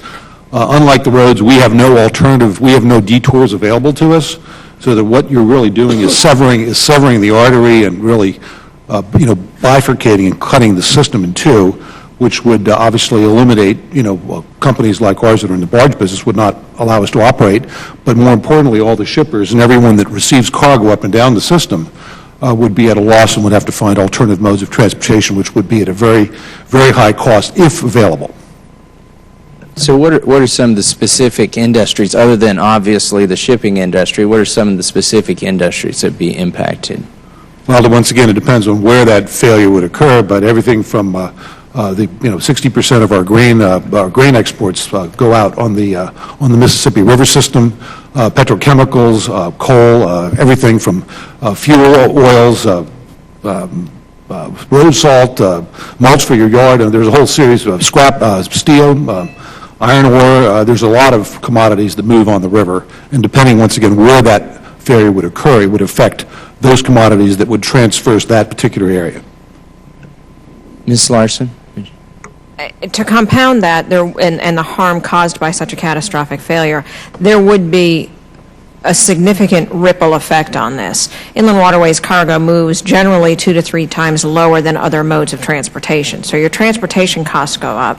What happens to the crew on the barge that is no longer working anymore? What happens to the regional economies? This really would have a significant ripple effect. There is data on what happened when the lower Mississippi shut down for oil spills, and we can get you that information. But it's not limited just to the commodity, the value of that commodity, but it does ripple into the community as well.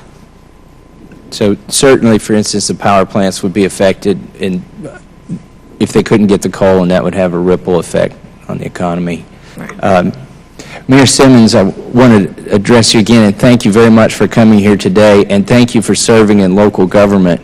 And I really appreciate your common sense idea. I think we need more common sense here in Washington, D.C. It must be frustrating for you to see them dredge and dump sand in the ocean and then have to go get a project going to pick up that sand again and bring it to your beaches. Would you speak a little bit more about your idea? Well, I mean, there is a mechanism in place already to do this. It was in Order 2007. The Regional Sediment Management Plan allows for sand from navigation projects to go on to beaches. It's talk about common sense, but Then there's an issue of the ports and the channel folks being concerned that doing all that might increase their costs, or it might delay their projects that they also are very interested in seeing happen. Some of the challenge is going to be coordination. How do we make the environmental stuff work in the context of trying to do both things at the same time? In my neck of the woods, we're doing it right now. The village of Bald Head Island has got sand going on it from the Wilmington Harbor Channel as a part of a regional sand management plan that's been in place for over a decade. It's up for a revision here in the near future, and I hope we'll be able to keep it working like it should. Thank you very much. My time has expired. Gentleman's time has expired. Chair recognizes Ms. Napolitano for 5 minutes. Thank you, Mr. Chairman. A couple of things that haven't been mentioned is that the budget for the Army Corps has been cut repeatedly. So for them to be able to do more with less is not necessarily the ideal situation. Then the other area that you've kind of touched upon is that WRDA usually is a 6-year bill, am I correct? And we've been doing it year to year, and you can't really bank on the funding to be able to carry out those projects. Excuse me. So those are things that I have a great concern about. In my general area, in Los Angeles area, out of the 2 ports, Long Beach and Los Angeles, they're designated as a corridor of national significance, so that moves 40 to 50% of the nation's goods through there for on-time delivery to the eastern seaboard and to the rest of the United States. Yet, to put it more bluntly, Mr. Ojard, would it be fair, what would happen if your harbor received less than 0.1, not 1%, 0.1% of the funds the shippers in the harbor, your harbors, paid into the Harbor Maintenance Fund, Trust Fund? Well, for my harbor, it would be catastrophic. We're not blessed with a natural harbor that requires little, if any, dredging. So for those that are, we certainly appreciate and would welcome the opportunity to share in their good benefit. But within the AAPA, we certainly recognize that we need to spend the monies from the Harbor Maintenance Trust Fund for their intended purpose and their historic purpose. But equitably? Well, if there has, I realize that donor ports, this is a national program designed in '86, and it was a program that the maritime industry supported wholeheartedly because it would take care of long-term infrastructure needs.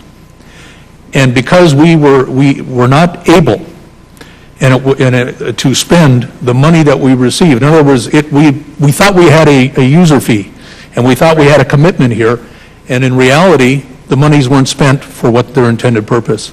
Now, once those monies are spent, and certainly we recognize that donor ports have needs as well, as an organization, we support those donor ports having some access to funds to deal with some of their in-water issues, such as contaminated soils, channels adjacent to their berths, etc. So there is a recognition nationally of the need to talk about some of those equities with the donor ports.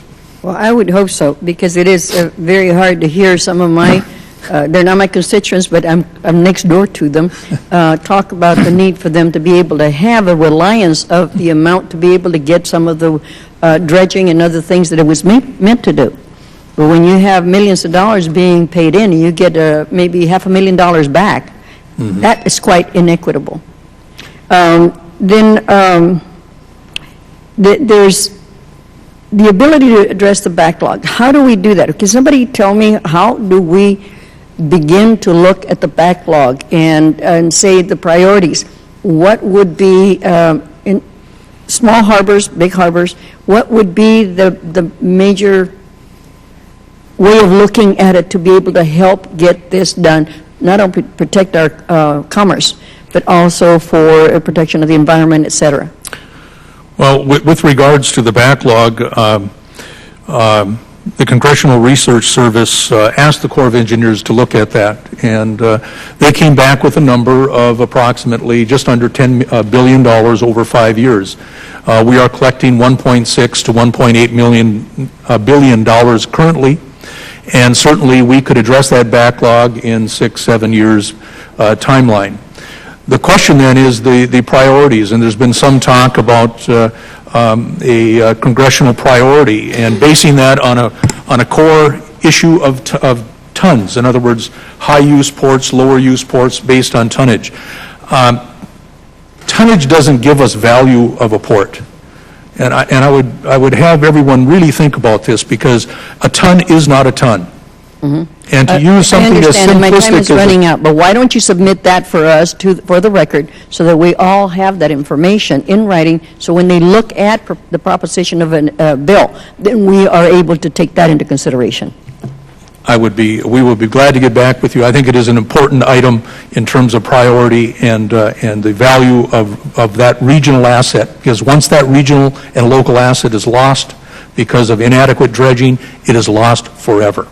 Thank you very much. Thank you, all the witnesses. Thank you, Mr. Chair. Members' time has expired. Chair recognizes himself for 5 minutes. First, I want to thank Chairman Gibbs for calling the hearing, and also Chairman Schuster for making reauthorization of WARDA a top priority of this committee. And certainly want to thank each of you, members of the panel. My question is for Ms. Larson. In your testimony, you pointed to the McClellan-Kerr Arkansas River Navigation System as an example of the federal government partnering with private interests to address the system's $100 million backlog of critical maintenance. A large portion of that system falls in my district. It's critical to both commercial and recreational interests throughout Oklahoma and Arkansas. My question is, what type of barriers do you see that prevent more of these type of agreements between the federal government and private entities to address these critical infrastructure needs? Thank you for the question. That river segment really works very well with their Corps of Engineers district offices, Little Rock and Tulsa. So the first part of that agreement is to coordinate and prioritize projects. The second element that's in there is to allow the contribution of emergency funds, and they're working to ensure that they can do that under current law. So when we're looking at such partnership agreements across the spectrum of the Corps of Engineers, we need to make sure that there are the legal permissions to allow the non-federal sponsors to make those contributions in there. And it's not in that case, and that happens across the spectrum, whether it's a feasibility study or O&M funding, or as we saw in the levels of service cutbacks, where local communities wanted to pay for some lockmaster hours so that they could, say, run a recreational boat tournament. They didn't have the ability to give the Corps those funds. So we need to provide that flexibility and allow local sponsors more involvement in that. Thank you. You know, being in the lower Mississippi Basin, certainly the MRT is very important to our district and to the region in general. Thank you for highlighting the 44-to-1 return on taxpayer investments in the MRT. The historic flooding along the Mississippi in 2011, along with Hurricane Sandy, provide two clear pictures of the critical role that levees play in our nation's infrastructure. Can you go into some more detail on the state of our nation's levees and what you might expect a national inventory and inspection would find? It really varies according to region, and it really varies according to federal involvement in those regions. There are many, many small communities throughout the country who have responsibility for the maintenance of their levees, and they simply don't have the resources to do it. So those are the levees and the regions that we want to make sure we target in this kind of inventory, because we're talking about public safety here. When we're comparing that, for example, to the MR&T process, which has statutory authority and permissions, and well-established local levee boards who have taxing authority, they maintain their levees. They are very well maintained. That's not the case throughout the country. So we need to make sure that all those small levee systems are looked at. We also need to make sure that there's flexibility in that system. The levees in the MR&T differ from the levees in Arkansas, as you know, differ from the levees around the city of Dallas and perhaps what's on the upper Miss. So we'll have that flexibility. I think we will see a wide disparity when we do that evaluation, but it's critically important that we get it done. Thank you. I will yield the balance of my time. Chair recognizes Mr. Nolan for 5 minutes. Mr. Chairman, members of the committee, I too want to commend the chairman for making the reenactment here of WRDA a high priority for this committee and engaging the committee in putting forth the legislation that needs to go before the House of Representatives. I want to thank the panel for their testimony here today, expressing the needs, the benefits, the importance of investing, the opportunities that flow from that. And of course, I would be remiss if I didn't particularly commend Mr. Ojard from our great port of Duluth. He's being modest when he says Duluth is not a natural port, which of course it's not. But what a lot of people don't realize is that being located right there, almost dead center in North America, people don't typically think of it as a great port facility. But indeed it is. There have been times in modern history when Duluth was the largest seaport in the world, as measured by the number of metric tons that go through that port. And to this day, there are millions of metric tons of ore and taconite and timber products, grains and cereals from the Midwest and Western coal that utilize that port facility, and we thank you for the wonderful job that you have done in keeping that port, the important port that it is for the economic opportunities in that region. And as someone who spent 32 years in both the sawmilling, the pallet business, and the export trading business, I appreciate your highlighting the fact that a quarter of our GNP comes from exporting. So this is no small matter here in taking care of the needs and benefits and understanding the investments in our waterways.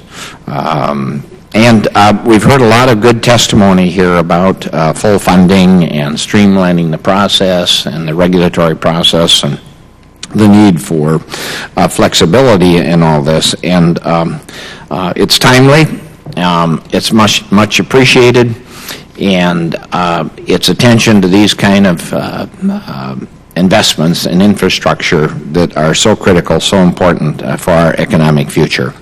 I'm going to apologize here now for talking about something just a little bit different but important to WRDA, and that's not to take anything away from the focus of the panel, because you're right on, you're spot on your priorities, and we couldn't be more grateful to you. But I wanted to talk just briefly, if I could, a little bit about some of the delays and backlogs, particularly as they relate to hydro projects.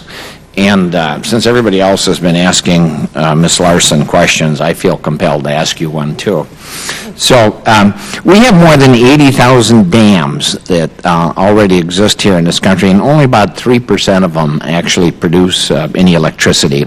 And that's been brought to the attention of the Congress recently. And a large percentage of these unpowered dams are owned by the Army Corps of Engineers. In fact, 81 out of the top 100 unpowered dams, in fact, are owned by the Army Corps.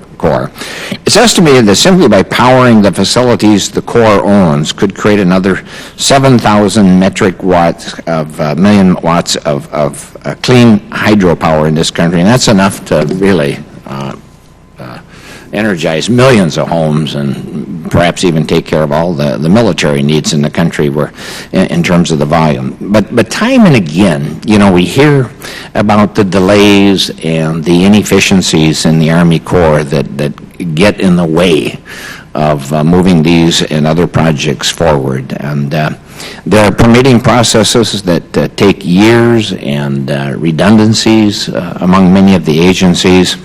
I've heard about hydro projects, one in Mahoning, Pennsylvania, for instance, that have approval from FERC, only to have to wait months while the Army Corps also issues a 408 permit, which itself must go through 3 levels of Army Corps review. Ms. Larson, are the complaints I'm hearing about and the delays and the redundancies, are they an actual reflection of what's really going on here? And is the problem limited only to hydropower? Is the problem, and how can we fix it? You know, given the general view that FERC should be the lead agency, why not create a system in which FERC and the Army Corps work concurrently on their permitting, and the Corps even defers to FERC expertise in some instances? A lot of questions. My hydropower people will be very happy for this question. There are a couple different things going on. When there are authorized projects, a federal authorized project, if hydropower is one of those authorized projects, even if it's not operational, it's typically reserved for federal construction. If there are projects without a federal hydropower authorization, it is open to non-federal hydropower development. And for instance, there are 3 hydropower facilities in Arkansas that are non-federal projects. When a non-federal hydropower developer seeks to get approval to operate at this federal site, they need this 408 permit. Part of that process is to look at the other authorized purposes and ensure that they will not be otherwise undermined or interfered with. So I think at the district level, the extent of that review depends on the region and what those other projects are, and it may be very complex.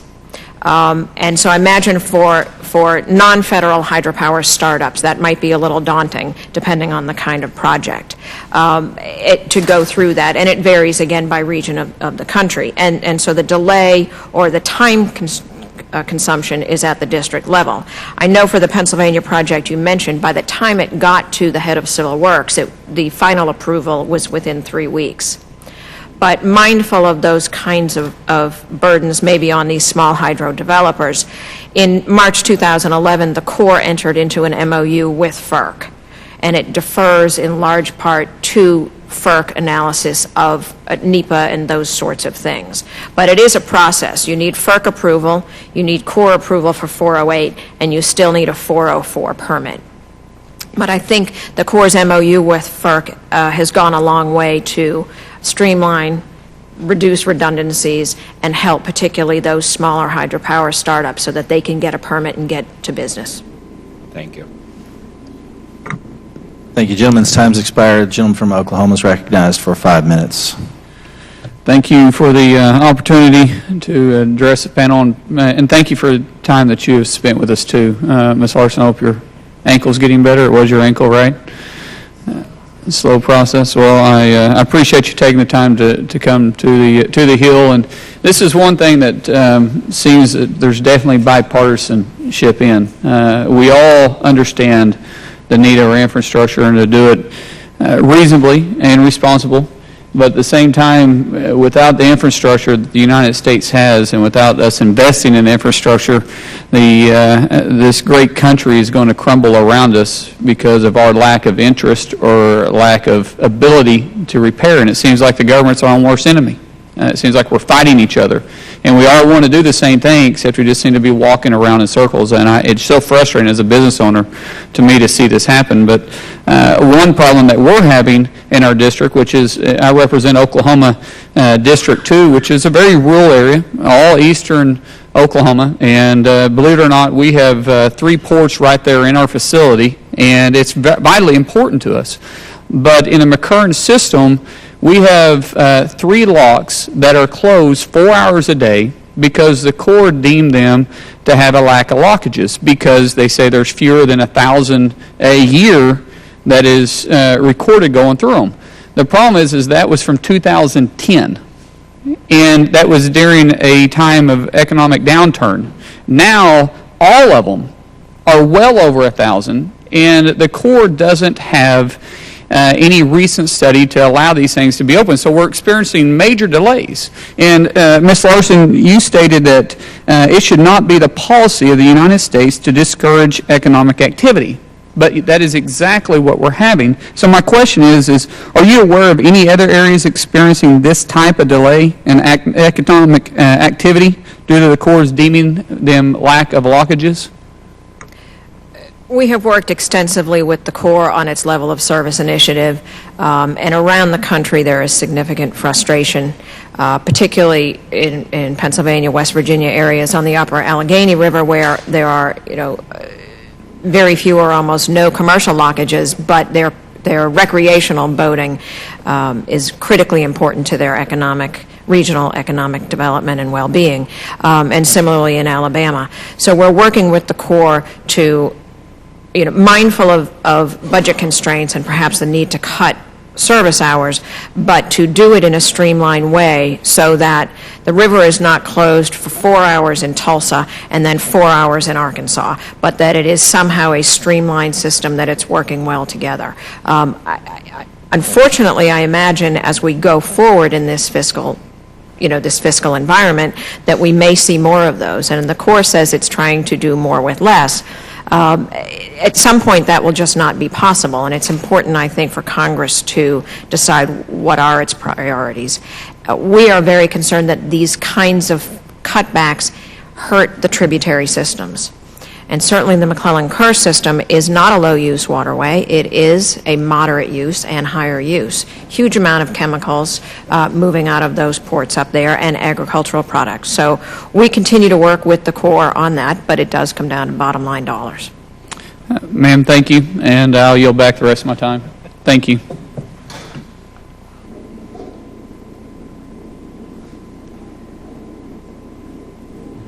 Mr. Maloney? Yes, thank you. And I want to thank Chairman Gibbs. I want to thank Ranking Member Bishop for the opportunity to testify today. I want to thank the panel for your testimony. I would like to use my time today to emphasize one of the very important aspects of word of reauthorization, which is, again, building off the remarks by my colleague, Mr. Nolan, on the importance that dams play in our communities. Folks may not realize that we have 84,000 dams in this country. The average age of a dam is 52 years old, I'm told. In my district, there are 100 high-hazard dams. These are dams that, if a failure occurred, would result in loss of life or significant property damage. There is a program called the National Dam Safety Program that provides a little bit of federal money to make sure that, in a classic stitch-in-time saves-9 way, we are performing inspections at an adequate rate, that local authorities and associations have the information they need, the technical expertise they need to pay for repairs that they need to do and to pay for those repairs themselves. But the federal government has historically played an important partnership role in this activity. That's why I recently introduced the Dam Safety Act that would reauthorize this program. And I just want to emphasize it here today because one of the reasons I wanted to serve on the Transportation Infrastructure Committee and on this subcommittee is that we've got a proud tradition of working in a bipartisan way. I'm happy to say that I have an original co-sponsor from the other party, from the majority party, Mr. Gibson, who also represents parts of the Hudson Valley with hundreds of high-hazard dams just like mine. And we together want to take this important step because this is not a partisan issue. This is not a Democratic or Republican issue. This is not a Senate or House issue. The Senate has been doing good work on this as well, and while I don't believe, Mr. Chairman, that we should cede our role in this important piece of legislation to the other House in any way, shape, or form, I'm encouraged to see that it's moving in that side of the Congress as well. And people may not realize, but this is also not just an urban issue or a rural issue, it's both. So that while most of my dams are smaller and affect smaller communities, the fact is even the city of New York depends on the dams that support the watershed and the reservoir system for the city. So this should not divide us in any way. It should not divide us across party lines or in either House of Congress, or whether we represent an rural or an urban or a suburban district. This is an opportunity to do a basic thing that can and will save lives that we have always done. And so I want to encourage my colleagues to consider carefully the Dam Safety Act that I've introduced, and I want to thank my co-sponsor on the other side, Mr. Gibson, and I hope that it will receive a real chance in this process as we move forward, because it's the kind of thing that will do real good for the people of the Hudson Valley and for communities all over America. With that, I'll yield back the balance of my time. Thank you. Ms. Frankel, do you? Thank you. Mr. Ojard, I think you said you had some recommendations on how to make the Army Corps more efficient. You want to be specific? Yes. Whoops. Yes. Certainly, the provision of peer review, in our estimation, has not really provided any value to the entire process. A review of over 30 studies has indicated that during that peer review process, 6+ months was added on to the project, sometimes a year or more, and not one major change was made in the project itself. So that adds money and it adds time to the process, and would recommend that that be stricken as a requirement for the Corps.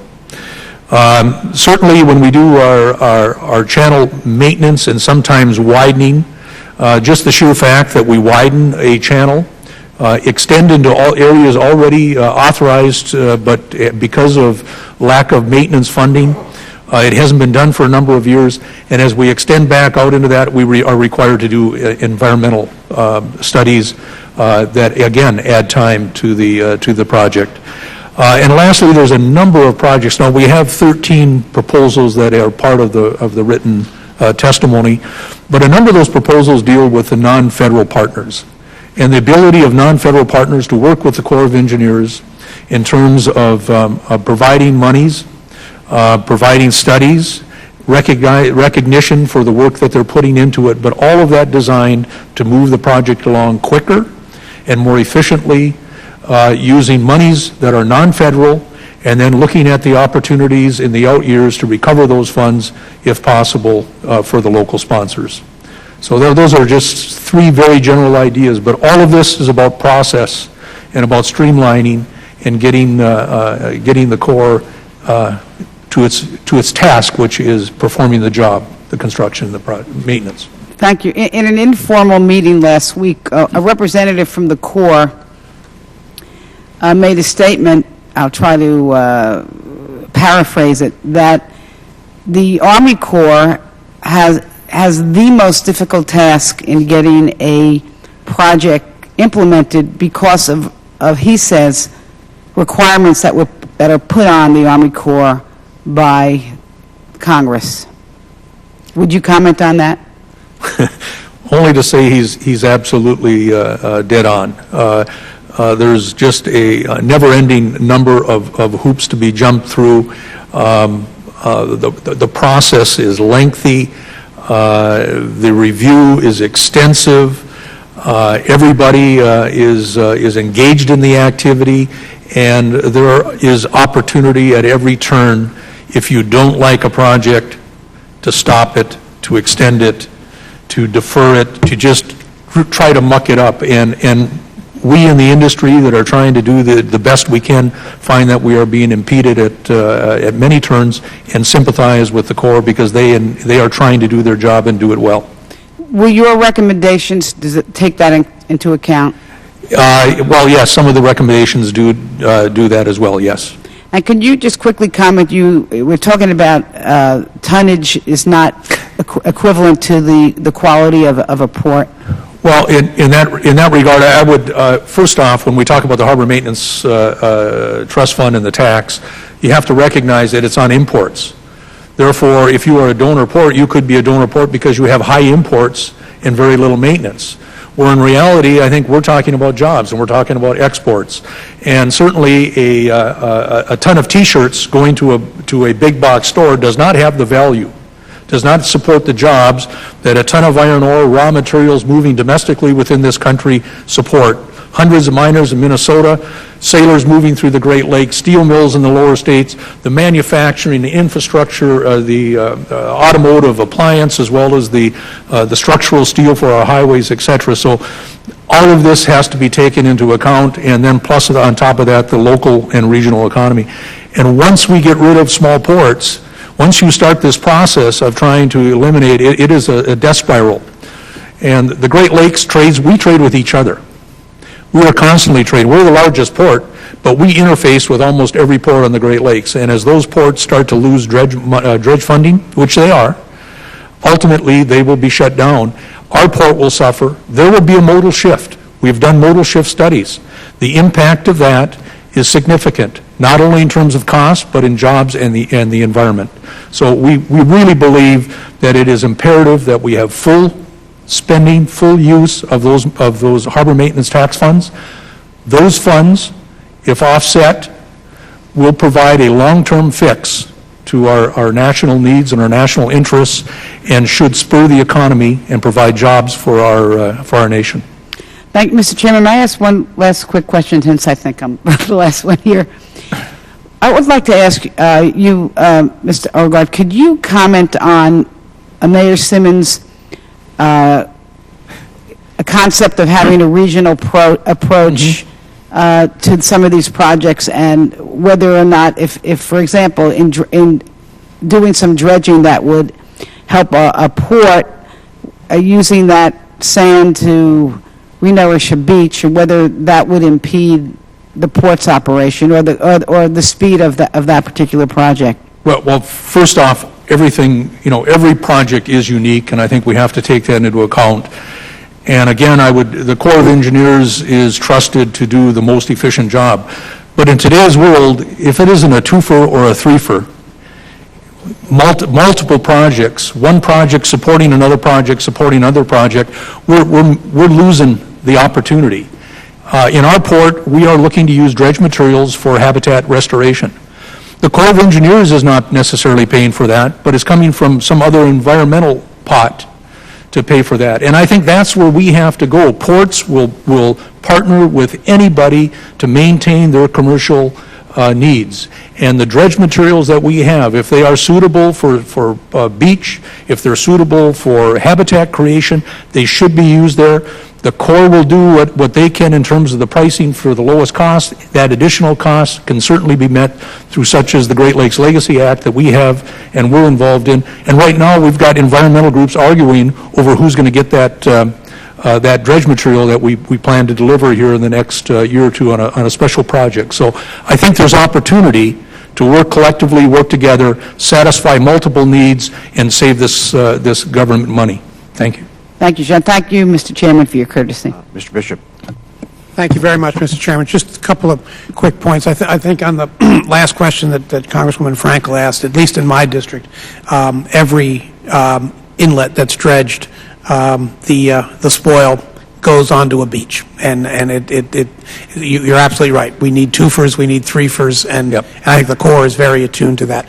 I want to thank you, Mayor Simmons, for your defense of using taxpayer funds to stabilize our beaches. As a person who represents a district that has over 300 miles of coastline, I recognize, I want to emphasize the point that Professor Gobler made, that communities within 50 miles of the coast produce half of our gross domestic product. That's $8 trillion. Communities within 50 miles of the coast. And I know in my district, the single greatest industry, if you will, in my district is travel and tourism, and the second is the second home industry, everything associated with the second home industry. We employ an enormous number of people because of the people that live along those beaches, and the people that live on the bay side of those beaches are not the wealthy landowners, and yet, as Professor Gobler pointed out, if we have breaches in those beaches, it's the people on the mainland that are going to bear the brunt of that in many cases. And I would also point out that at least in New York, we have what we call erosion control districts. I don't know whether they're used throughout the country, but where taxpayers, coastal taxpayers, get together and tax themselves. And engage in beach nourishment projects, and they're working quite well. Lastly, I just want to thank you, Ms. Larson, for raising the 800-pound gorilla that's in the middle of the room in your testimony, and that is how do we deal with the earmark moratorium. And I think your suggestion is a very good one. There are a couple of other ways that I would hope my colleagues would consider. One is that if a project is a trust fund funded project, that is to say, harbor maintenance, inland waterways, highway trust fund, that would be a project that would be exempt from the earmark ban, and another way, and again, all would be vetted through this community. And then another possible way is if the project is federal money flowing to another governmental entity, whether it be a state or a town or a county or some authority of some type, that also. But I mean, the fact that, we have engaged in this in an effort to avoid wasteful expenditures of federal money, and yet, as a result of being engaged in this, we are wasting federal money by virtue of not being able to follow up on projects that we've already authorized and funded. I mean, I think that's the ultimate irony. So I thank you, and if you care to comment, I'd appreciate your comment. But Well, thank you, and I will continue to raise that 800-pound gorilla, because I think that this committee needs to resolve it. The other component of that I think we really need to be mindful of when we're talking about policy reforms, we saw in the Senate version of the bill efforts to address perhaps particular problems, whether it was a biological opinion or something else. Because of the earmark moratorium, instead of addressing a discrete problem, it grants sweeping authority. The Secretary shall do whatever is necessary. And that could be beyond congressional intent or even the underlying statute. But I think we need to be mindful of that. Those sweeping grants of authority then would undermine the streamlining efficiencies that we're trying to put in. keep raising the issue. Thank you. Thank you very, very much. I yield back, Mr. Chairman. Thank you. I'm going to kind of wrap up here, but first I want to apologize for Mr. Chairman Schuster. I had to step out. It was meeting with General Bostic, so I think it was worthwhile that we had to step out. I just wanted to kind of, Mr. Ojard, I know you're from Duluth, but you also represent the Council of American Port Authority. You know, we look at what's China. I think I saw a report there that actually dropped it down maybe just under 7% growth, GDP growth, which I wish we were there. We've got a long ways to go. But we've seen that expanding market. We've also seen Chinese investing in South America and infrastructure down there. What can you kind of handle what the reason I ask this, I guess, is the potential, because we've got members that aren't, like myself, that don't have a port or not in the inland waterway system, but the importance of the trade and what's happening with China.